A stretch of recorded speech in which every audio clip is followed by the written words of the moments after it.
illərdə məktəblərdə bullying hadisələrinin artması təhsilin və məktəb həyatının əhəmiyyətli məsələlərindən birinə çevrilib. Şagirdlərin psixoloji sağlamlığını qorumaq, qarşılıqlı hörmət və empatiya dəyərlərini aşılamaq üçün məktəblər bu problemə qarşı mübarizə aparmalıdır. Cəfər Cabbarlı adına 161 nömrəli tam orta məktəbdə bu mühüm məsələyə diqqət çəkərək Bullyingə son adlı tədbir təşkil edib. Yeni Çağaz xəbər verir ki, tədbirdə məktəbin direktoru Rəna Hüseynova, direktor müavini Nahid Fərəcov, kimya laboratoriya rəhbəri Xuraman Qəmbərova, Ülviyə Şükürova, Sevinç İbrahimzadə, məktəbin şagird və müəllim heyəti iştirak edib. Məktəbin psixoloqu Nərgiz Cavadova tədbir iştirakçılarını salamlayıb və dövlət himninin səsləndirilməsi ilə tədbirə başlanılıb. Daha sonra bullying mövzusu ilə bağlı çıxış edən Nərgiz Cavadova şagirdləri zorakılıq və təhqirlə mübarizə aparmağa, bu məsələyə daha həssas yanaşmağa çağırıb. Tədbir məktəbin müxtəlif sinifləri tərəfindən maraqlı təqdimatlarla davam edib. İlk olaraq 6B sinif şagirdləri real həyatdan götürülmüş bir ssenari əsasında bullying mövzusunu təqdim ediblər. Bu təqdimat şagirdlərə zorakılıq və təhqirin gündəlik həyatda necə təzahür etdiyini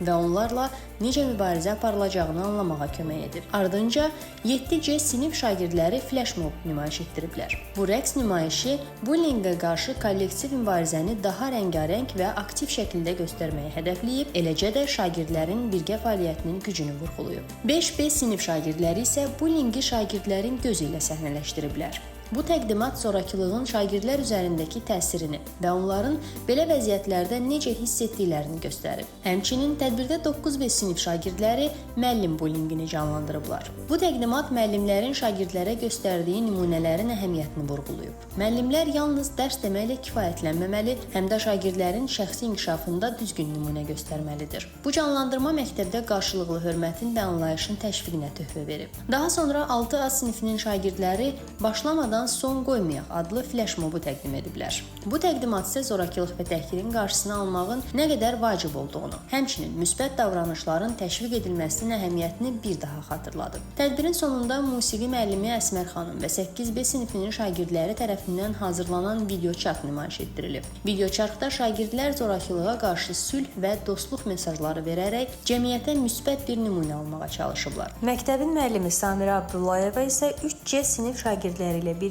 "Dostluq daha gözəldir" kompozisiyasını təqdim ediblər. Kompozisiya uşaqlar arasında dostluq və qarşılıqlı hörmətin gücləndirilməsinə yönəlmiş bir təşəbbüs olub. Bu təşəbbüs şagirdlərə bir-birinə qarşı anlayışlı və mehriban olmağı öyrətməyi, həmçinin müsbət sosial əlaqələrin vacibliyini vurğulamağı məqsəd qoyur. Tədbirin sonunda məktəbin direktoru Rəna Hüseynova təşkilatçılığa görə müəllim və şagird heyətinə təşəkkürünü bildirib, o hər kəsin bullying və mübarizəyə qatılması gərəkdiyini vurğulayıb və şagirdlərə daha diqqətli olmalarını tövsiyə edib. Hüseynova həmçinin bu cür tədbirlərin tez-tez keçirilməsinin vacib hesab etdiyini bildirib. Direktor şagirdlərindən bullyingə məruz qalan uşaqların məktəbin psixoloqu ilə əlaqə saxlamalarını və müəllim heyətinin də bu məsələ ilə bağlı daha diqqətli olmasını tövsiyə edib.